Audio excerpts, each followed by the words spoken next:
On va commencer. Nous accusons un peu de retard. Alors, pour avoir autant de temps que possible pour permettre de la discussion en fin de séance, et nous devons arrêter à l'heure, étant donné qu'il y aura un conférencier qui viendra nous parler à la fin de la séance d'aujourd'hui. Alors, je n'ai pas le droit d'avoir du retard. Alors, ça commence maintenant. Je suis Jocelyn. Je suis vice-présidente des opérations à Grand Défi Canada. Il me fait plaisir de présider ce panel sur innovation et partenariat avec le secteur privé. Je vais faire des commentaires très brefs. Il y a deux prémices sur lesquelles nous avons misé en créant le panel. Ça ne va étonner personne que les défis auxquels nous faisons face collectivement et individuellement au sein de nos organisations sont trop grands pour un seul secteur. C'est trop grand pour la société civile, le gouvernement, les secteurs privés. Alors, c'est très clair.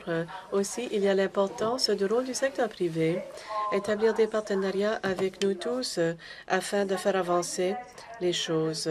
La deuxième chose, et nous l'avons entendu de Colin ce matin, Peter aussi, on a parlé de l'importance de chercher à faire les choses autrement, d'utiliser le mot innovation. Qu'est-ce que l'on signifie par innovation? Faire les choses de façon moins chère, plus rapidement, mieux faire les choses. Innovation dans tous les secteurs afin d'essayer de progresser. Si on fait la même chose, on ne va pas atteindre les objectifs en matière de développement durable.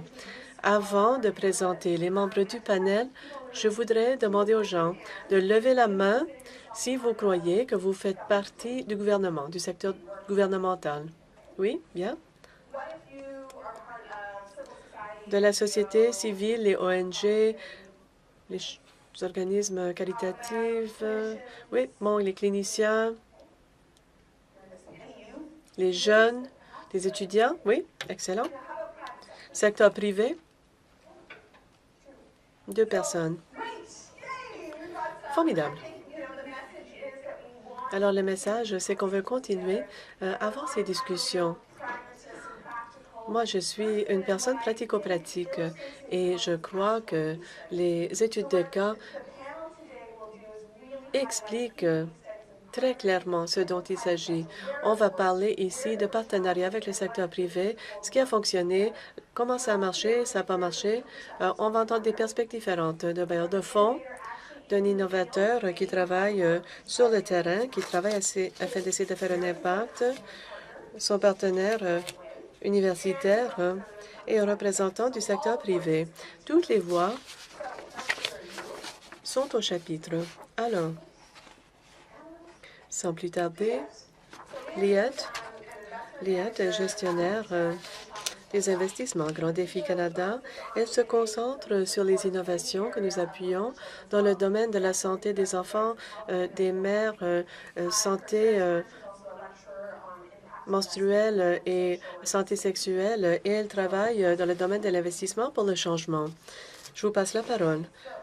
Alors, pour une mise en contexte, je sais que beaucoup d'entre vous, vous connaissez Grand Défi Canada. Si vous ne connaissez pas, je vais vous fournir une mise en contexte de notre travail et la façon dont on considère ces partenariats. Nous sommes une plateforme qui permet aux innovations d'avoir lieu et nous sommes un des investisseurs de l'impact les plus importants au Canada.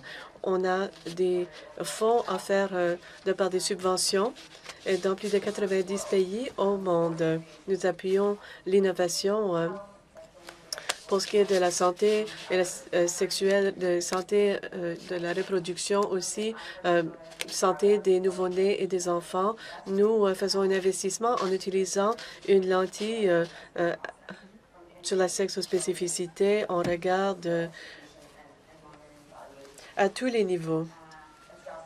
Comme Jocelyne l'a mentionné, nous avons une approche intégrée à l'innovation et ça a été soulevé à plusieurs reprises aujourd'hui. Alors, l'impact le plus important, c'est de voir s'il y a des innovations scientifiques, techniques et autres. Notre objectif est d'appliquer les meilleures approches à tout ce que nous faisons. Nous essayons de penser à la propriété intellectuelle, les partenariats et comment on peut accélérer l'impact et les innovations que nous appuyons. Voilà pourquoi nous travaillons avec diligence et nous croyons que c'est important pour plusieurs raisons différentes. Premièrement, pour mobiliser le capital et les ressources. Deux, pour réduire les risques. Alors, il y a des intervenants qui ont un intérêt dans le succès à long terme et la viabilité des innovations que nous appuyons. Trois, d'obtenir des réseaux, de trouver des réseaux, d'avoir de l'expertise et des connaissances spécialisées. Voici un exemple.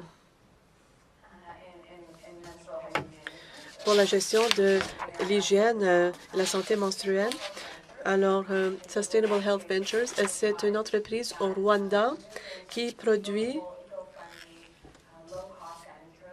des serviettes sanitaires produites de fibres de la banane. Alors, c'est écologique, c'est une ressource qui se trouve au Rwanda. Il distribue ces serviettes sanitaires en passant par des groupes de femmes, des écoles, et cela fournit aussi, permet aussi, ils fournissent des renseignements aux filles adolescentes quant à la menstruation et la puberté.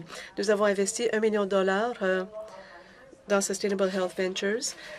Il y avait un prêt et une subvention et nous avons été capables de rajouter d'autres bailleurs de fonds, des fondations et aussi Johnson & Johnson.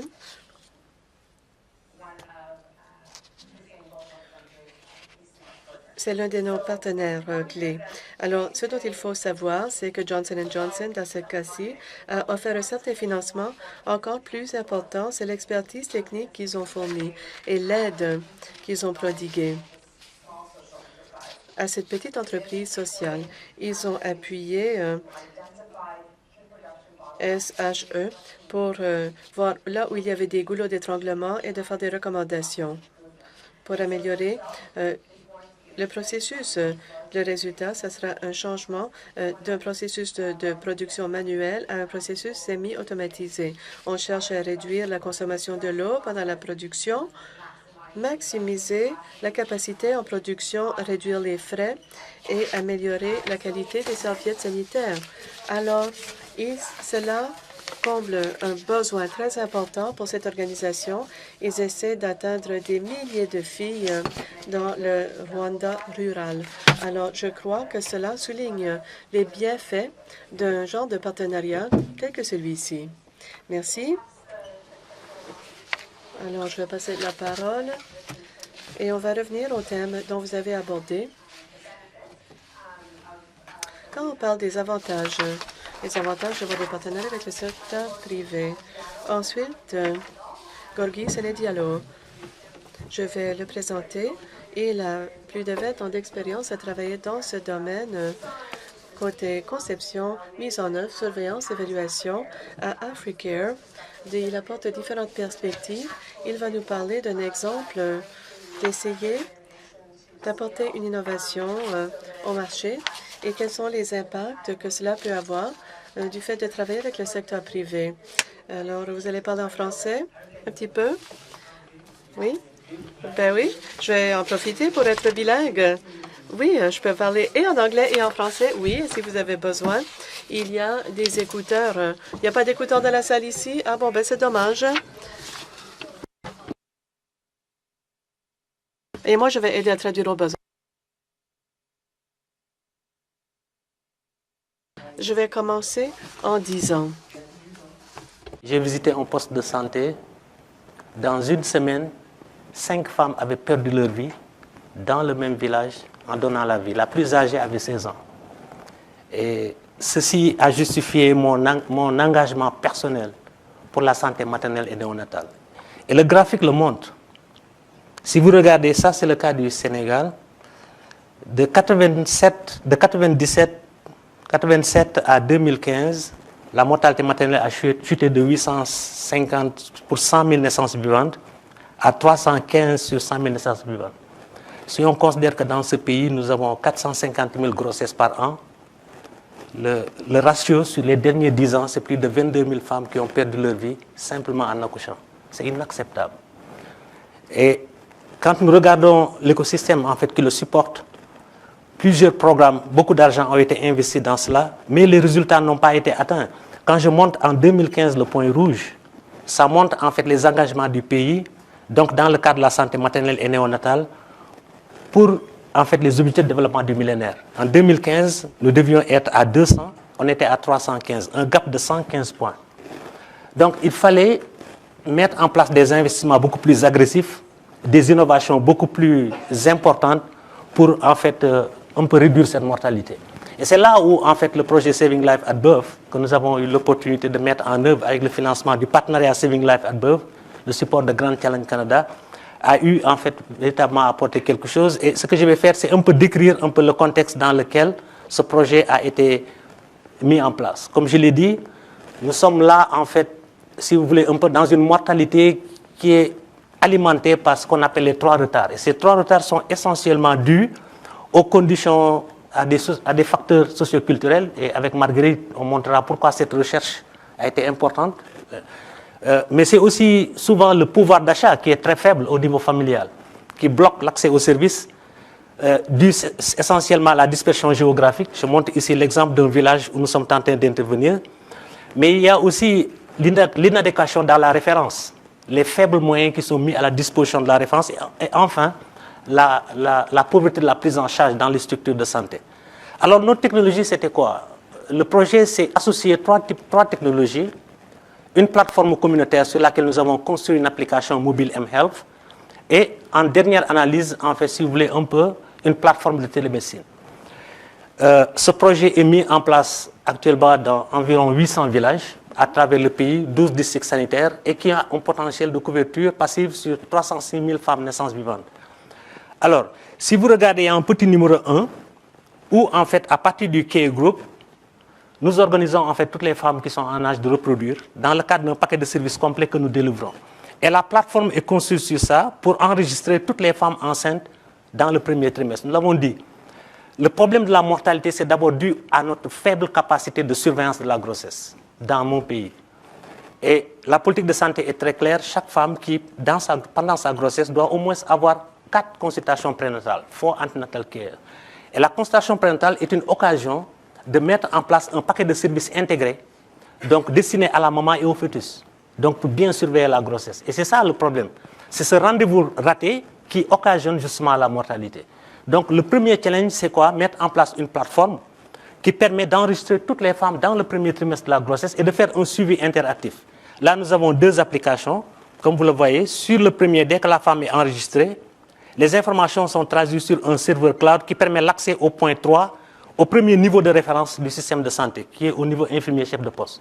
Et là, nous avons 2 applications qui coordonnent et qui interagissent. La troisième chose, c'est que cette application permet non seulement de surveiller la femme pendant la grossesse, mais de pouvoir renvoyer un certain nombre de messages de rappel. C'est le point 4. Et le point 5 offre la possibilité au niveau système de santé, au niveau des centres, à un niveau plus élevé, au niveau des centres et des hôpitaux, d'avoir un système de surveillance sur un dashboard que nous avons construit et que vous avez à droite. Le dashboard génère en fait la totalité des femmes sous surveillance avec un système d'alerte coloré, mais génère aussi automatiquement les différents indicateurs.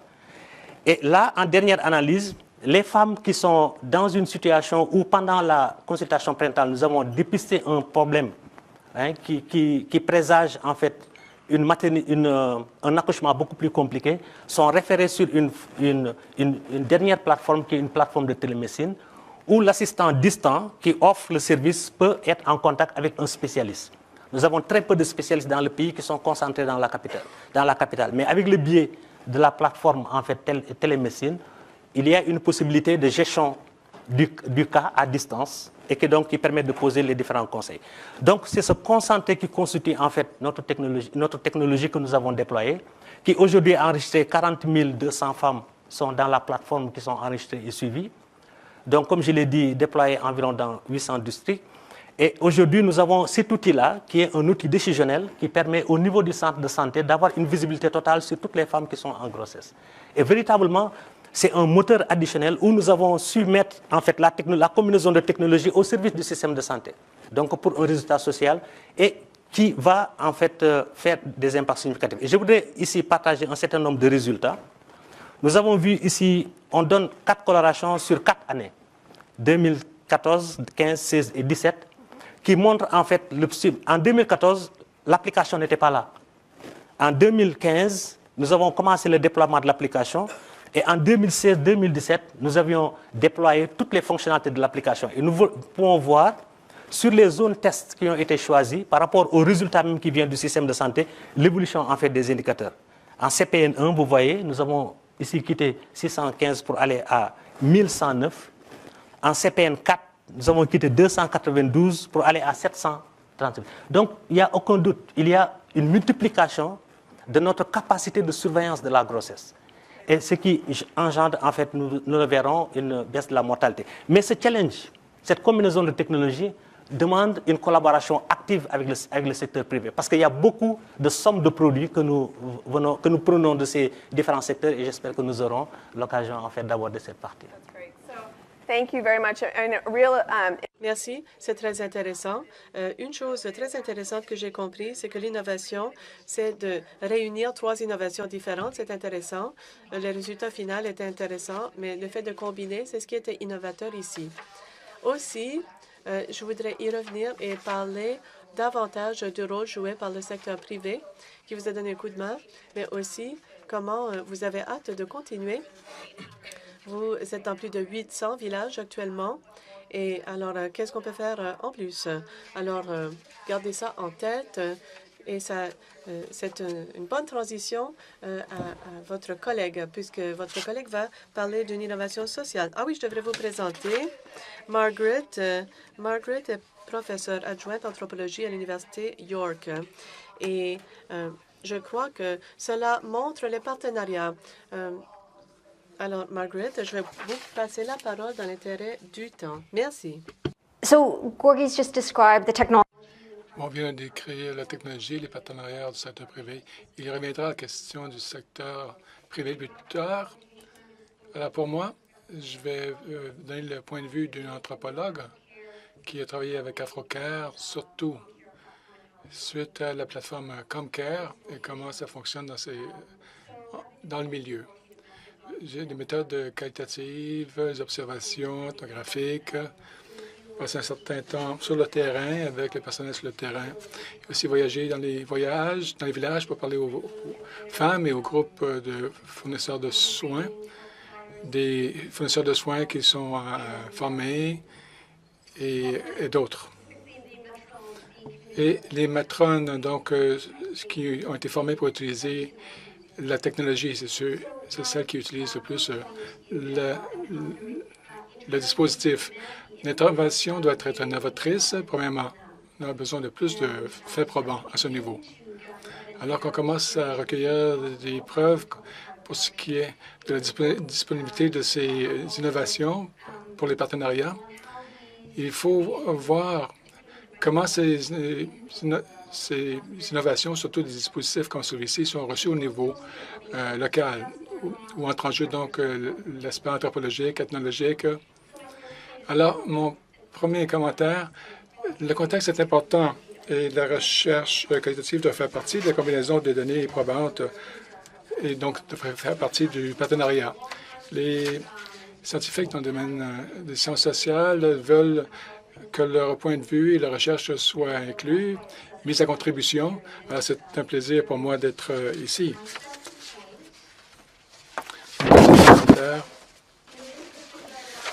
Il s'agit de l'analyse, en quelque sorte.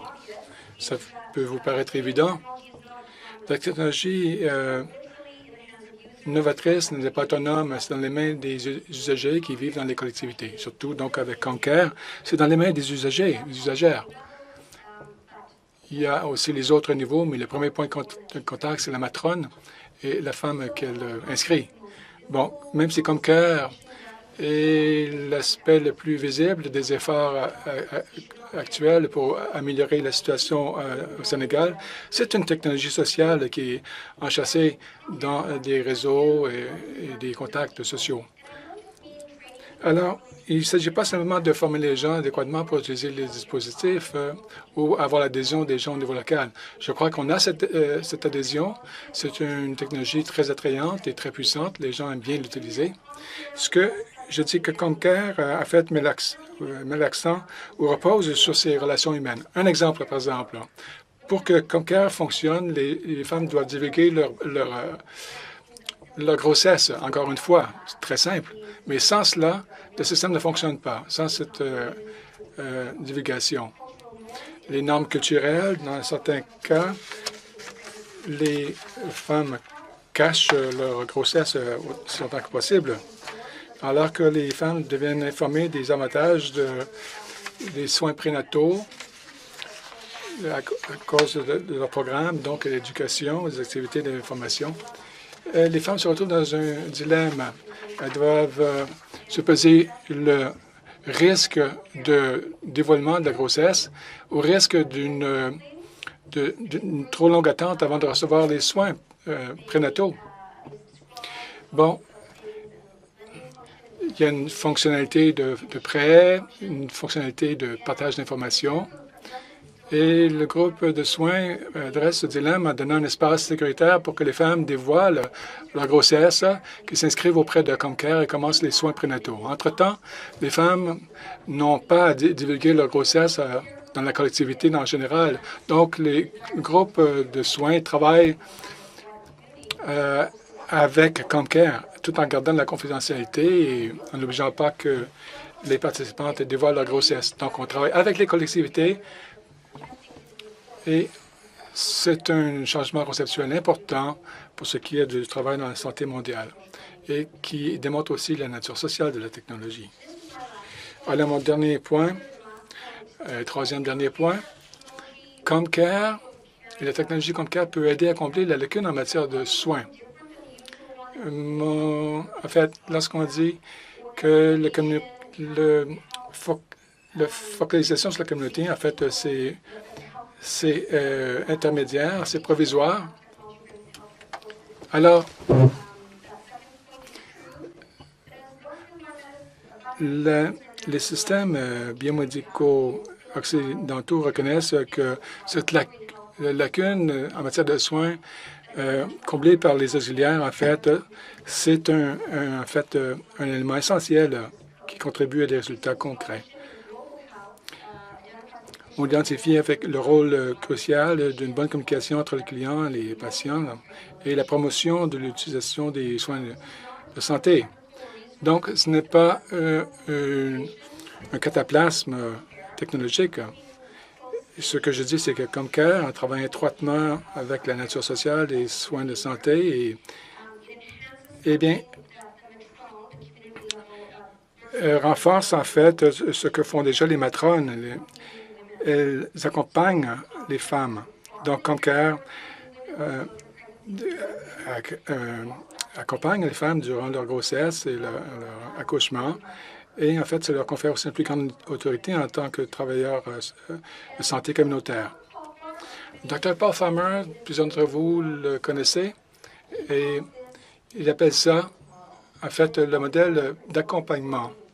C'est en fait des piliers fondamentaux de ces travaux. On reconnaît donc l'importance de la nature sociale, même dans les innovations les plus novatrices, si vous voulez. C'est tout ce que je dirais pour l'instant. Donc, un très bon exemple d'innovation sociale dont on est fier d'appuyer. Lorsqu'on travaille en partenariat avec des gens, on reconnaît l'importance du langage. Est-ce qu'on parle de bénéficiaires ou de clients? En fait, c'est la même personne. Alors, c'est un des thèmes qui ressort de tout ça. Et la dernière et non la moindre intervenante, merci beaucoup d'être ici, vice-présidente de Santé globale, technologie médicale BD. Nous avons le plaisir de travailler en partenariat avec vous.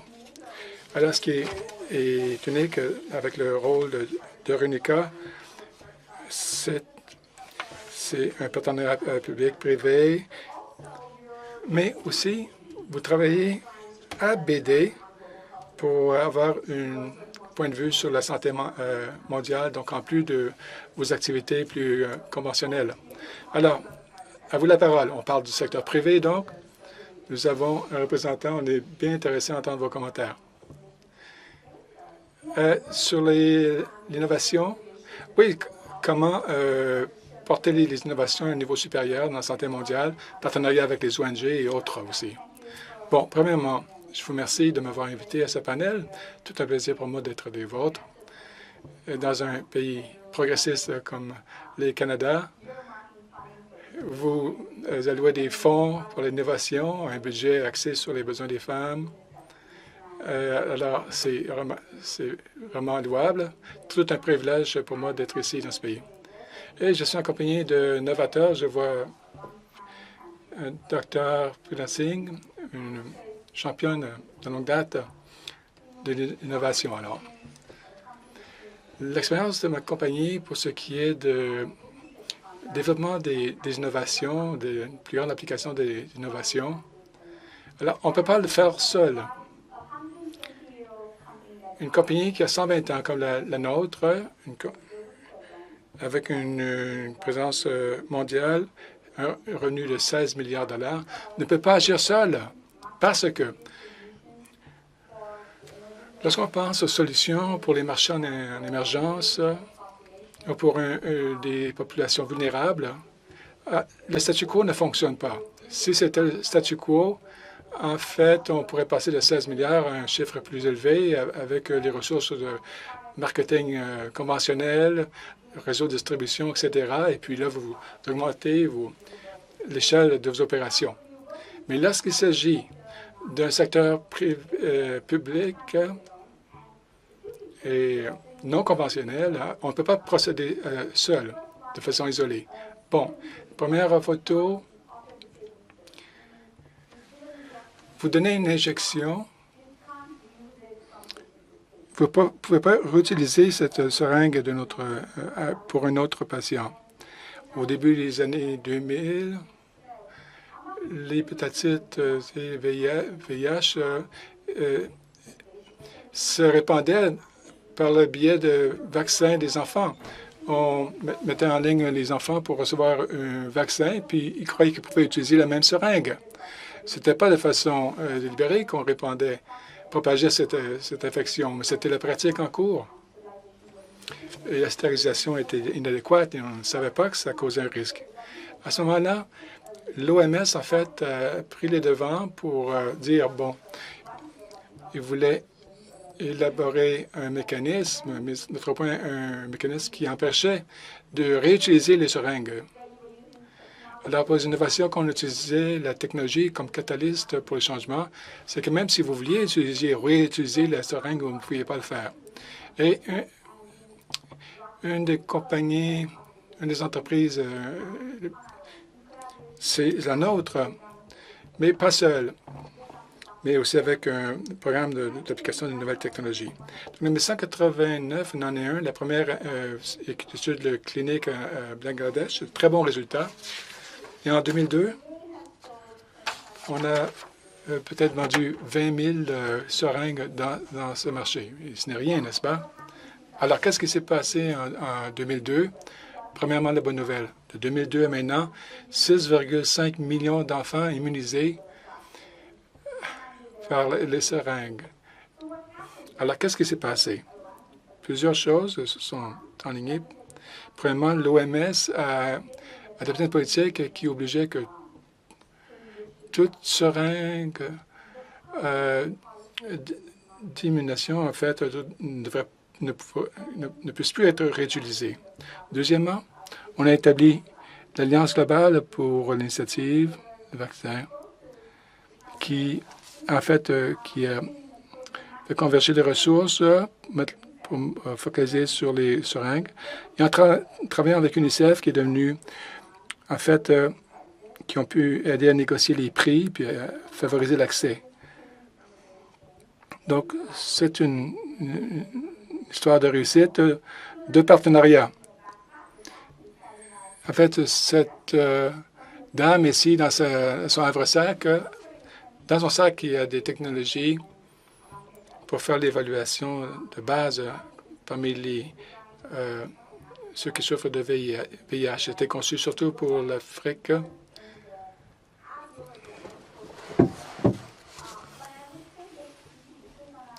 Et si on avait travaillé seul, on n'aurait pas connu le même succès, je dois reconnaître.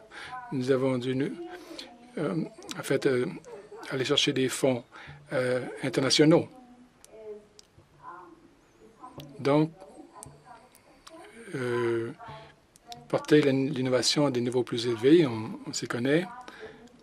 Mais pour ce qui est d'innovation donc non conventionnelle, et le modèle de partenariat, c'est la seule façon d'y parvenir. Ah, très bien. Alors, ces deux exemples démontrent ce qu'on a réalisé aussi. Il ne s'agit pas simplement d'aller refiler ça au secteur privé, dire, bon, on s'en lave les mains et c'est fait. Non, il faut une collaboration soutenue.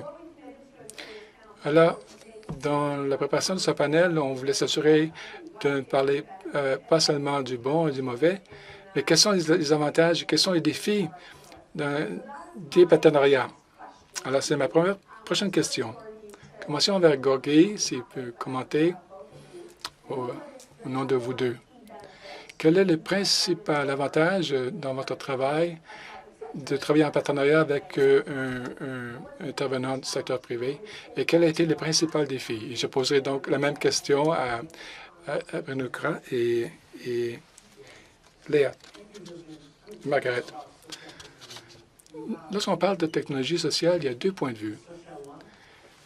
Le social, mais aussi cette technologie dont vous parlez, la plupart de cette technologie vient du secteur privé. Alors, il faut engager le secteur privé afin de mettre en place le cadre sur lequel on construit la technologie. Donc, grâce à Margaret, on a une collaboration très, très productive. En fait, ça vient de Peter. On parle des produits au Sénégal, etc. En fait, c'est comme ça qu'on est connecté. Donc, elle a déménagé, toute sa famille, allez, 6 mois pour aller d'un village à un autre. C'est 800 villages, donc c'est tout un défi. Et il fait 40 degrés Celsius, donc elle a dû travailler dans ces conditions. Alors, il faut bien comprendre comment est la collectivité, comment est la communauté, le contexte. Donc, c'est elle qui offre cet intrant très important. Donc, la deuxième chose, c'est le secteur privé. Je ne sais pas si on voit la diapo. Lorsqu'on parle de la technologie utilisée, on a les applications comme telles, comment est-ce qu'elles peuvent continuer à croître et comment est-ce qu'on peut utiliser de nouvelles fonctionnalités pour répondre à de nouveaux défis. Vous avez les réseaux. Parce que si on parle d'applications qui envoient de l'information, info nuagique, vous avez besoin donc de ce contact permanent pour envoyer vos informations dans l'info nuagique, c'est très important. Et cette information que vous envoyez, c'est qui vont dans la console. Donc, c'est différent de l'information envoyée par les particuliers, l'info nuagique. Et puis, vous avez la disponibilité des sources énergétiques pour que, en fait, les équipements puissent fonctionner. Bon, on parle aussi de collaboration. Il y a la collaboration avec 3 groupes principaux. Premier groupe, très important, c'est le groupe Orange. C'est une compagnie française. Pour construire un produit spécial pour ce projet, comment on peut appeler ça? Donc, pour concevoir un plan pour les gens. La deuxième collaboration, c'est avec Demagui pour construire le cadre de l'application que nous utilisons.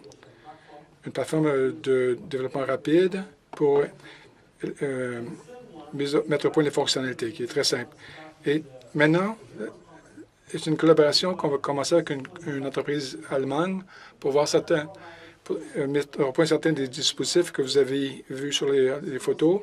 L'énergie solaire, par exemple, à petite échelle, qui peut être utilisée par les femmes, population rurale, pour recharger leur téléphone cellulaire, entre autres. Donc, on parle d'avenues possibles pour le secteur privé. En fait, le secteur privé vous a aidé à mettre au point vos innovations. Oui, tout à fait. Et quel est le principal défi?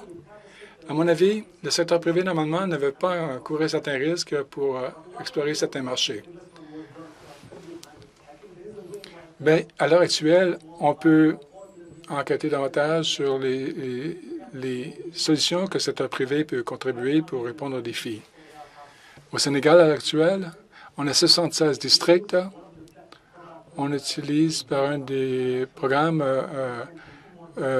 fournis par Fermosa Canada, mais il y en a beaucoup d'autres qui s'en viennent.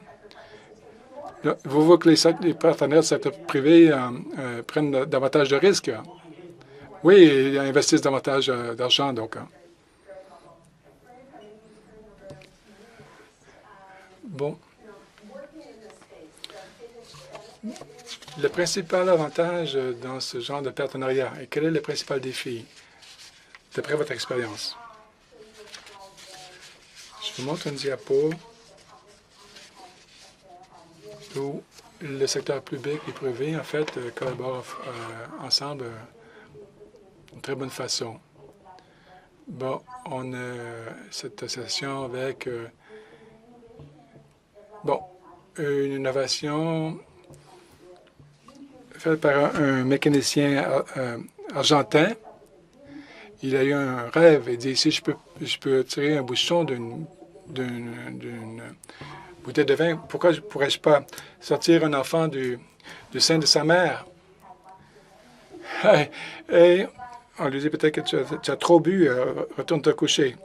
Mais en fait, c'est une idée très brillante et qui a attiré l'attention du représentant de l'OMS et qui ont approché le secteur privé en leur disant « on a besoin de votre aide ».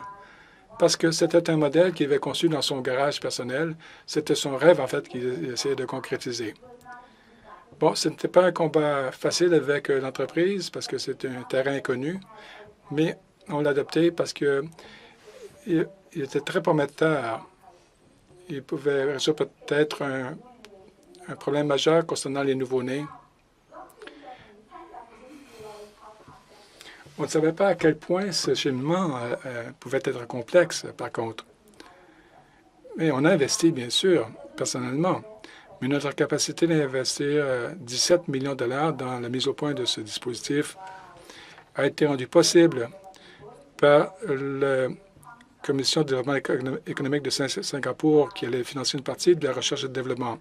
Et la Fondation Gates aussi qui dit qu'il va payer pour les essais cliniques. Mais l'idée initiale de financer ça venait des grands défis et un autre organisme sans lesquels, en fait, ce projet n'aurait jamais vu le jour parce qu'ils ont investi des fonds initiaux pour faire démarrer le projet. Alors, ça vous donne une idée de la collaboration qu'on a eue avec le secteur privé. Maintenant, pour ce qui est des défis, le principal défi, c'est un problème de volume. Vous devez investir dans le premier temps, mais il faut éventuellement commencer à faire des recettes. Qui peut savoir qu'un projet va être encore en place ou il va y avoir une demande pour un projet dans 15 ans? Donc,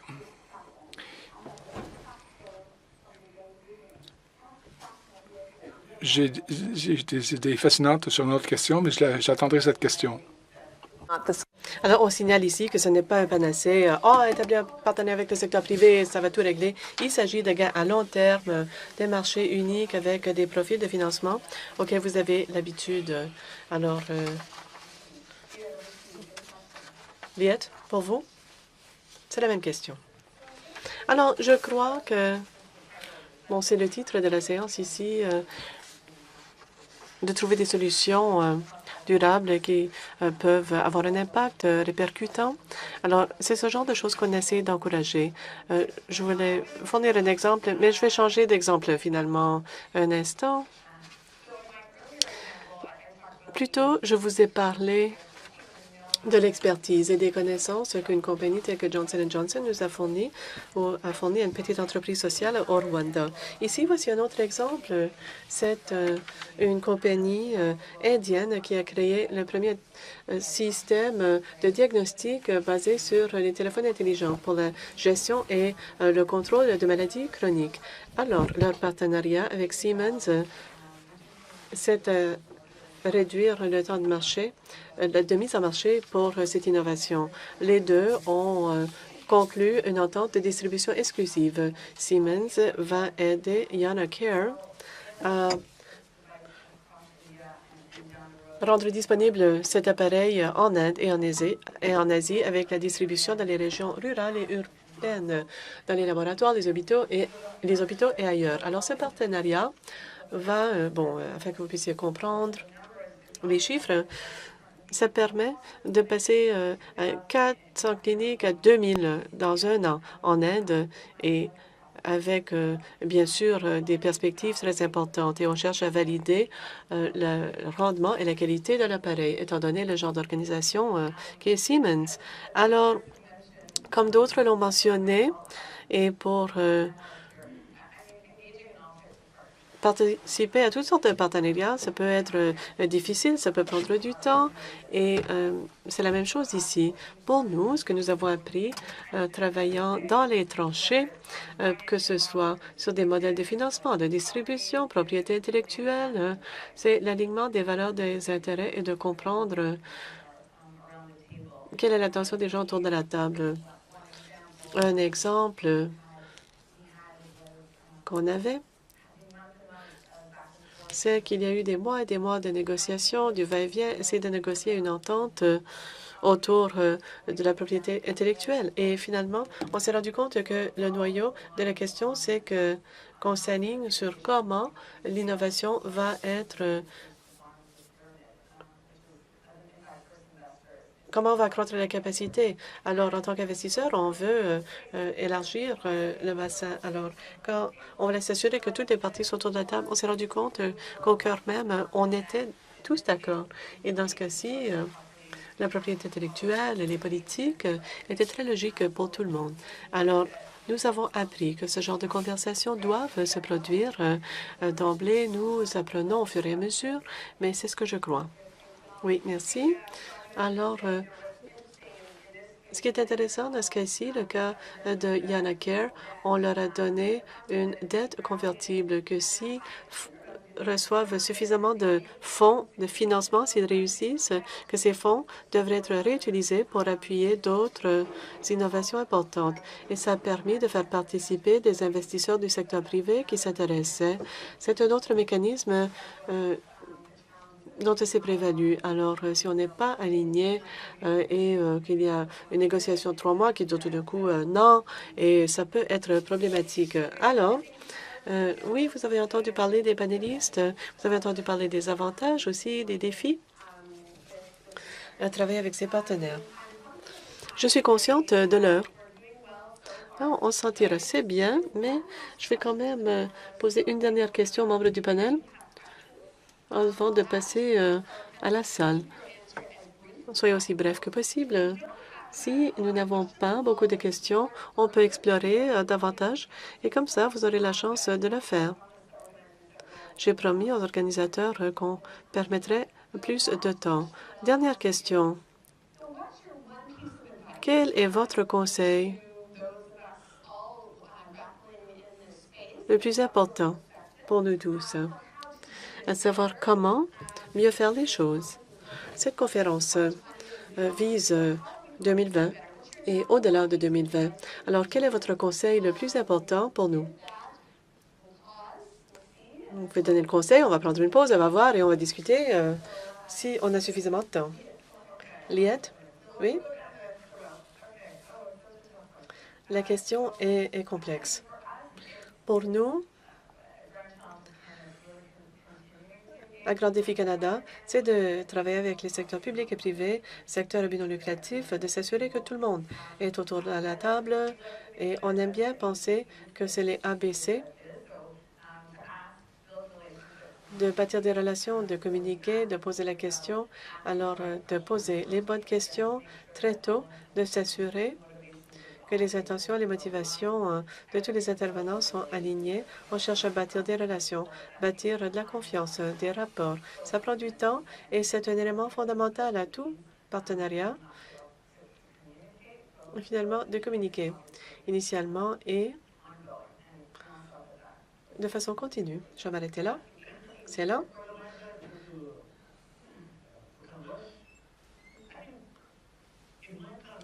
Dans mon pays, Je crois que le secteur privé ici, il faut que ce soit plus dynamique.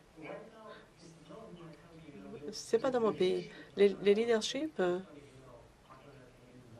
pour ce qui est de la santé maternelle et de la santé des nouveau-nés, bon, le secteur privé ici, je ne vois pas que le secteur privé est au même niveau. Honnêtement, je crois que cette promotion du Canada comme leader, il devrait y avoir une cible spéciale. Toutes ces possibilités, toutes ces choses bâties partout au monde. C'est ça mon conseil.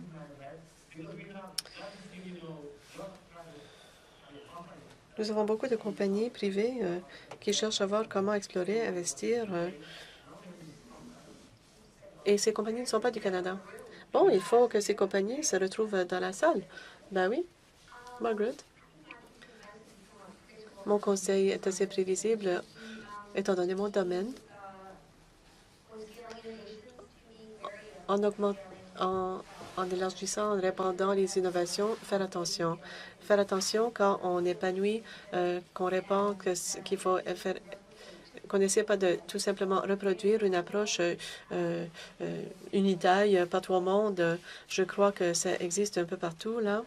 Des catastrophes. Ben, c'est peut-être pas des catastrophes, mais si parfois on essaie de reproduire quelque chose plutôt que de garder l'esprit et de l'innovation d'origine. Oui. Voici un défi. Il faut penser à toutes les innovations qui sont en cours de développement. Il y en a beaucoup. Si vous cumulez le tout, probablement c'est des milliers. C'est formidable. Et ça, c'est des innovations en amont.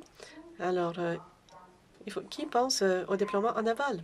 Alors, je crois que le Canada est bien placé et peut agir en tant que catalyseur.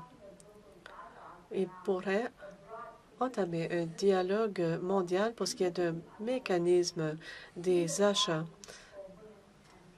et travailler pour les mères et les bébés au monde. Et cela pourrait aider toutes ces innovations dans la salle. Souvent, la demande est fragmentée et n'est pas intégrée. Et voilà où il y a la puissance de s'imaginer une création intégrée. Oui? Alors maintenant, je vais prendre une pause et je vais vous permettre de poser des questions aux membres du panel. Alors, est-ce qu'il y a des gens, est-ce qu'il y a des preneurs? Oui? Please, introduce yourself. Présentez-vous, s'il vous plaît. Je suis Jordana. Je suis défenseur des jeunes. Je travaille avec Plan International Canada. Je suis aussi étudiante à l'École des affaires Schulich. Alors, comment s'assurer que les entreprises avec lesquelles vous avez un partenariat s'inquiètent et veulent créer un véritable changement, une véritable valeur, plutôt que de simplement assumer votre initiative? Et est-ce que c'est quelque chose qu'on valorise?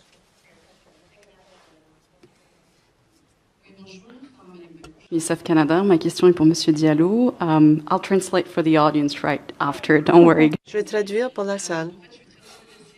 Prendre le potentiel pour le continent africain et on se limitera aux pays que vous connaissez. Je ne sais pas où vous avez travaillé, donc Afrique subsaharienne, pour justement que les innovations viennent du continent. Il y a eu de très belles expériences au Kenya en matière de système bancaire au sein de la communauté Maasai. Je suis sûre que il y a eu d'autres histoires de sacs à dos solaires. Enfin, il y a de l'innovation et je me demandais où on en est aujourd'hui pour la capacité, le potentiel. C'est très bien que Orange soit sur le terrain, c'est sûr à court terme, mais à long terme, est-ce qu'on ne pourrait pas aussi pousser pour de l'innovation venant des propres pays directement?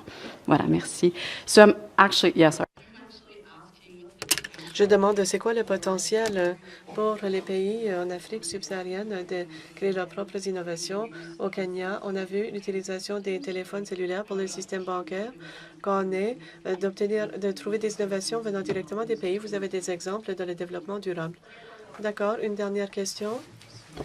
Je suis Christophe Ouedraogo, je viens du Burkina Faso et je travaille pour l'entraide universitaire mondiale du Canada à Ouagadougou.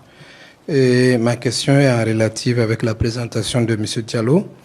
Et je trouve vraiment cette initiative très, très intéressante. Et un pays, le Sénégal, le Burkina est un peu similaire au Sénégal. Et quand j'ai regardé un peu les chiffres sur la mortalité maternelle, quand j'ai regardé un peu les facteurs de risque par rapport au décès maternel, quand j'ai regardé les 3 facteurs qui entraînent c'est essentiellement les mêmes choses. Et au Burkina Faso, depuis un certain temps, on réfléchit par rapport au mHealth. Et j'ai travaillé un peu avec des structures qui ont un peu réfléchi par rapport au mHealth. Et depuis que je suis avec vous, on essaie de réfléchir un peu comment avancer dedans. Voilà, donc votre présentation est vraiment intéressante et je voulais poser la question suivante. Et parce que lorsqu'on veut s'investir dedans, il faut voir un peu la notion de couverture réseau. Et dans vos défis, vous avez essayé de parler de ça. Quand je prends un pays comme le Burkina Faso, qui a 3 réseaux de téléphonie avec les promoteurs sont vraiment des promoteurs internationaux. Et quels conseils vous pouvez donner à des intervenants, à des organisations comme vous qui veulent se lancer dedans par rapport à l'approche participative avec le secteur privé? Voilà, je ne sais pas si ma question est bien claire. Merci. Okay, good. So some good questions for Gorgi. In front. Première question pour Jordana. On posait la question, est-ce que c'est un véritable changement qui intéresse ses partenaires? Est-ce que c'est une responsabilité comparative, marketing, réputation? Et deuxième question, est-ce que ça nous importe? Alors ça, c'est la première chose. On a entendu des questions quant aux innovations qui avaient comme origine l'endroit où on essaie de cibler. Et 3, précisément pour vous et vos expériences. Et bon, je n'ai pas tout compris, mais je vais commencer avec vous. Et ensuite, on va permettre aux autres de faire des commentaires. Alors, moi, je parlais de faire de l'argent. Le secteur privé, il s'intéresse à faire de l'argent. Alors, la plateforme de l'innovation, ces compagnies privées avec lesquelles on travaille ne sont pas là pour la coopération sociale, sont là pour faire de l'argent.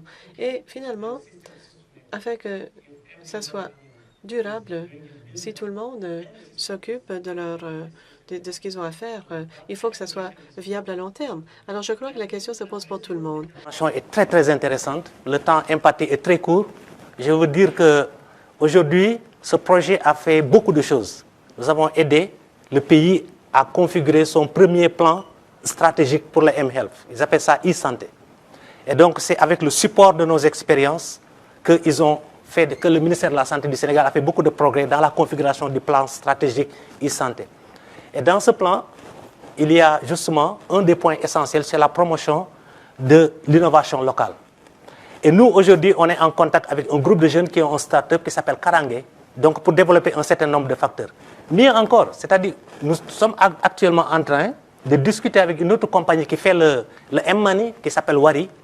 Donc, pour utiliser nos key groups, on en a 1096 avec des téléphones pour utiliser les key groups comme un point d'échange et de transfert d'argent, qui leur permet de mettre plus d'argent parce que, Marguerite l'a dit dans sa présentation, nous avons mis en place au niveau de ces key groups, si vous voulez, un peu un système d'épargne pour permettre en fait de se substituer aux femmes les plus vulnérables. Saving change, we call it Save for Change, donc initiative. Donc il y a aujourd'hui une extension de services avec le secteur privé local dans le cadre justement d'ajout d'un certain nombre d'innovations qui servent à renforcer et consolider le système. Pour mon collègue Burkina, tu as raison, si on était aussi grand que le Canada, on serait dans le même pays. Hein? Voilà. Donc Burkina et Sénégal, il y a beaucoup de similitudes. Hein? Il y a beaucoup de similitudes. Ce que moi je peux dire, c'est que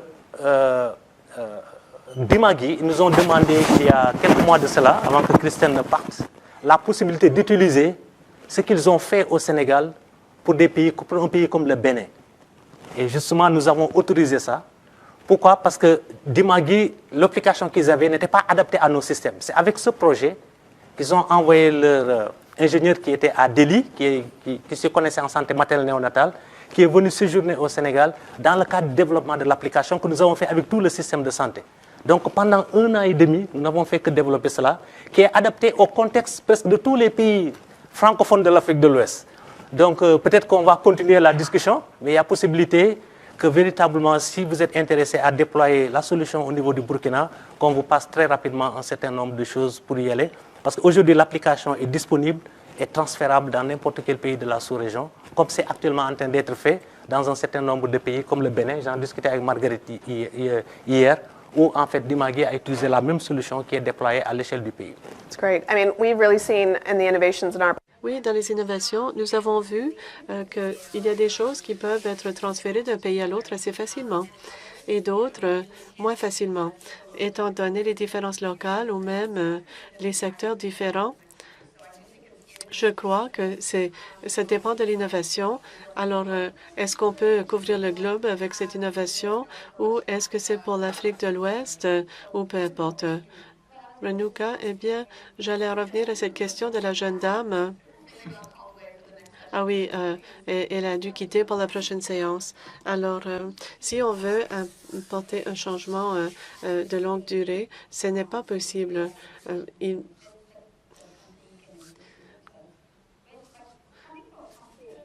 Puisque je travaille pour une compagnie, je peux vous dire qu'on ne voudrait pas faire quelque chose simplement pour l'idée de faire quelque chose.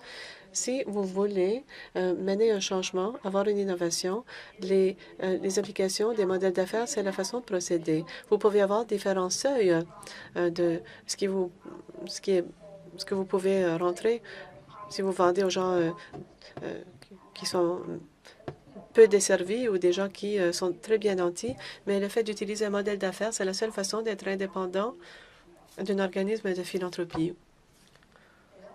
Léa?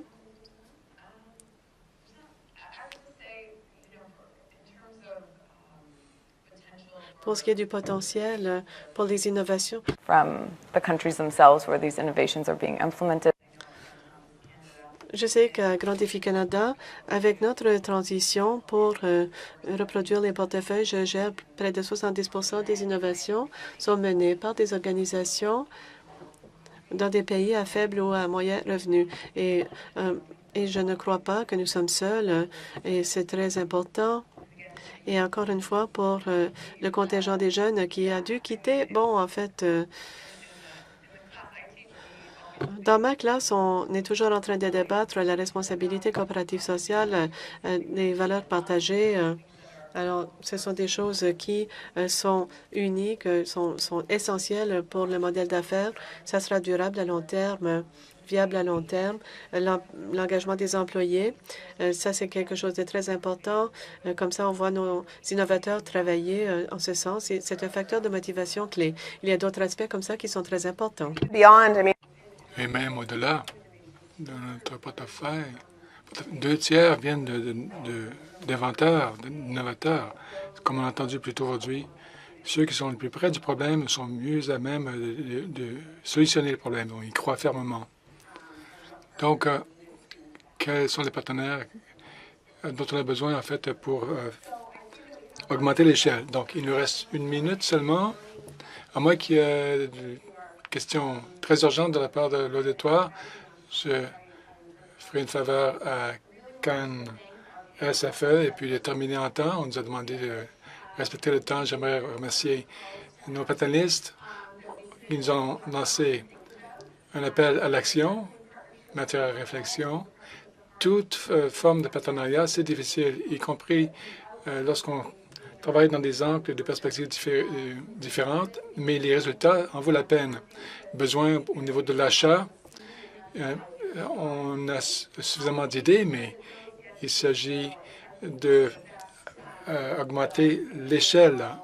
Alors, c'est ça sur quoi on doit focaliser. C'est une question, c'est une chose d'avoir un impact dans un ou deux villages, mais on a besoin d'idées, en fait, pour faire augmenter l'échelle et pour épargner et améliorer la vie des femmes et des enfants à travers le monde. Et donc, le partenariat avec le secteur privé, en fait, a un rôle tout indiqué à ce niveau. Alors, merci à tous nos panélistes. Je demanderai à l'auditoire de le remercier chaleureusement.